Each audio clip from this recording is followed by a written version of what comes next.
this quilt top. This is a feed sack quilt top, and I can't wait to show it to you and share it with you.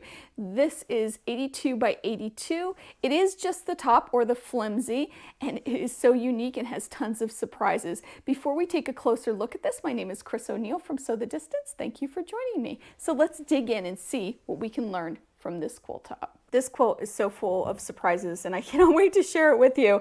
So let's first talk about the Dresden plate block. So this is all hand pieced and then hand appliqued on. You can even see a few of the basting stitches, which I absolutely love. And it's put onto this background that measures 12 by 12.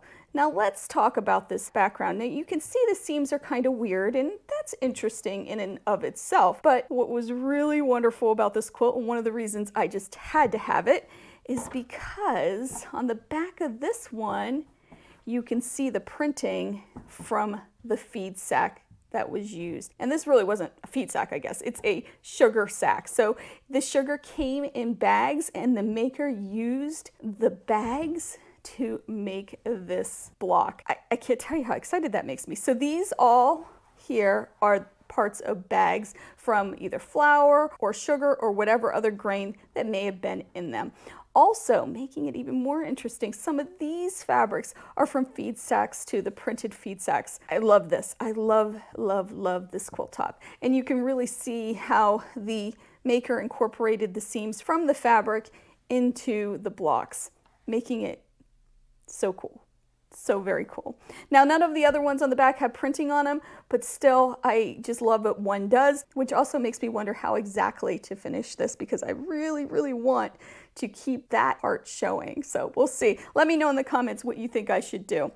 So like I said, this is all hand appliqued down. You can see the itty bitty stitches around. You can see it on the back too, but there are other surprises. If we go to the middle, well, not even quite the middle. It's not the middle. It's off-centered. There's this weird drunkard's path block that just kind of hangs out in here. I'm not sure where it came from. It's definitely different fabrics. I don't believe it's feed sacks, and I don't know why it kind of just showed up in here. It's also heavily stained, and there is some damage here, which would be easily repaired, but you can even see the puckering because of the different weights of fabric between this and the other Dresden plate blocks. I'm really reluctant to take it apart and just have a Dresden plate quilt, but I think this is a weird thing that this just kind of shows up in here. And adding to this, there's another one that's weird down here in the corner. This is an embroidered block that's, I don't know, just odd and a different fabric. It's almost like a sheeting and just a weird element to this.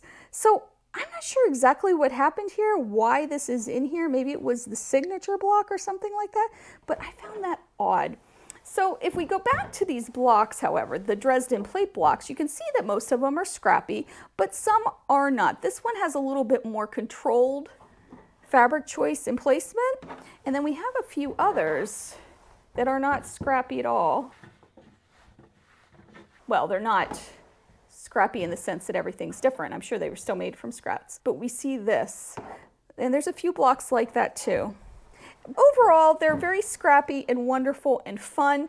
They're definitely from the 1930s, 1940s. At least that's what I think these prints are from. I love, love, love this quilt top. I just love the innovativeness of the maker in taking the feed sacks and putting a Dresden plate on top of them and using what the maker had. Now, I know this isn't new. This is something we see often with old quilts, but I still love having an example of this in my collection. I mean, come on, look at how cute this block is. Isn't this adorable? They're all so wonderful. Such a beautiful, beautiful quilt top. Please give me the feedback on what to do with those weird blocks that are in it. Waste not, want not, right? That's kind of the philosophy behind using feed sacks in quilts. I love that the maker used things that they had, and they used the feed sacks as the background and even some of the fabric pieces. I think that's something we should incorporate into our own quilt making, using either what we have in our scraps or even maybe thrifting a few items to put into our quilts. Wouldn't that be a lot of fun? Another thing that I love about this quilt, and is something that we can learn, is not hiding where the pieces came from.